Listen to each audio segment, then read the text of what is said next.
حضرت حسن بصری رحمتہ تعالی علیہ اپنی توبہ کا واقعہ بیان فرماتے ہیں۔ وہ فرماتے ہیں کہ میں امیر کبیر شخص تھا، بہت امیر تھا، اور بصرہ کی گلیوں میں غریبوں کی خدمت کیا کرتا تھا۔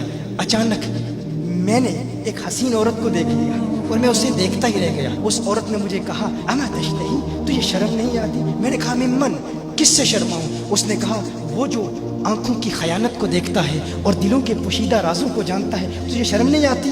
تجھے حیا نہیں آتی؟ کہا اس کا جملہ تو بہت بڑا تھا۔ حسن بصری اپنی توبہ کا واقعہ بیان فرما رہے ہیں، فرمایا اس کا جملہ تو بہت بڑا تھا، لیکن وہ اتنی حسین تھی، ایسی خوبصورت تھی، میں پھر بھی مسلسل اسے دیکھتا رہا اور دیکھتا ہی رہ گیا۔ اور پھر آخر اس نے کہا کیوں بار بار مجھے دیکھتا ہے؟ میں نے اس عورت کو کہا کہ تیری آنکھیں اتنی خوبصورت ہیں کہ تیری جھیل جیسی آنکھوں میں ڈوبنے کا جی چاہتا ہے۔ اس عورت نے کہا اچھا تو ایسی بات کرتا ہے، تو یہاں انتظار کر۔ وہ عورت اپنے گھر میں چلی جاتی ہے۔ تھوڑی دیر کے بعد کہا میں انتظار کر رہا تھا، تھوڑی دیر کے بعد اس کی خادمہ آتی ہے، اس کے ہاتھ میں ایک تشت ہے اور اس تشت کے اندر اس پر ایک کپڑا ہے۔ کہا میں نے کپڑا اٹھایا تو اس میں اس کی 2 آنکھیں تھیں۔ اس نے اپنی 2 آنکھیں نکال کے اپنی خادمہ کو دے دی کہ اس کی وجہ سے اس کا دل دین سے دور ہوا ہے، مجھے یہ آنکھیں نہیں چاہیے۔ کہا اس پر ایک کاغذ تھا، کاغذ پر لکھا ہوا تھا مجھے ایسی آنکھوں کی ضرورت ہی نہیں جس سے ایک مرد فتنے میں مبتلا ہو جائے۔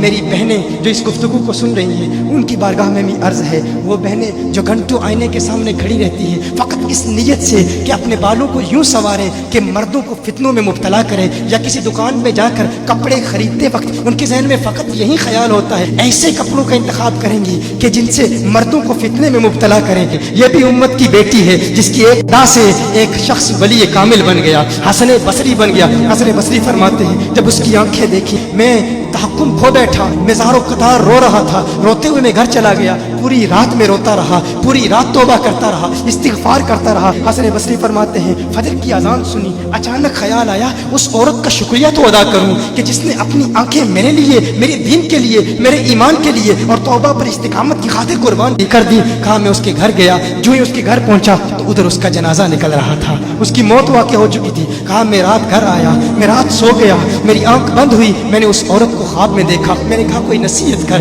اس عورت نے کہا کہ جب تنہائی میں ہو اللہ کا ذکر کرتے رہو، اور جب صبح کرو تو استغفار کرو، شام کے وقت استغفار پڑھو۔ کہا میں نے اس وقت توبہ کر لی، ایک عورت میری توبہ کا سبب بنی، ایک عورت کی وجہ سے مجھے توبہ پر استقامت ملی۔ یہی حسن بصری پھر وہ واقعہ بھی آتا ہے، وہ دور بھی آتا ہے، ان کا ڈر کتنا ہے، ان کا تقوی کتنا ہے، پرہیزگاری کتنی ہے۔ یہی حسن بصری، ایک دن ایک شخص نے حسن بصری رضی اللہ تعالی عنہ سے کہا ہے حسن بصری کیا آپ جانتے ہیں کہ جہنم سے جو شخص سب سے آخر میں جہنم سے نکالا جائے گا اور پھر یا حنانو یا منانو پڑھتا ہوا جہنم سے باہر نکلے گا؟ حسن بصری فرماتے ہیں کاش میں وہ شخص ہوتا، کاش میں وہ شخص ہوتا۔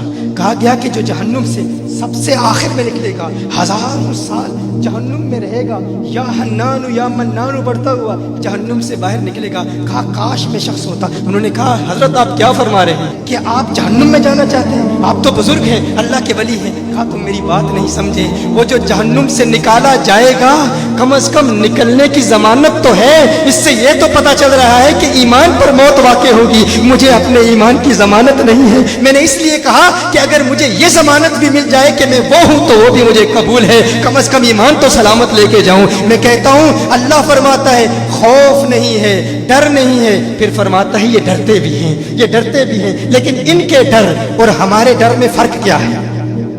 ان کے ڈر اور ہمارے ڈر میں فرق کیا ہے؟ وہ ایک سے ڈرتے ہیں، کسی دوسرے سے نہیں ڈرتے۔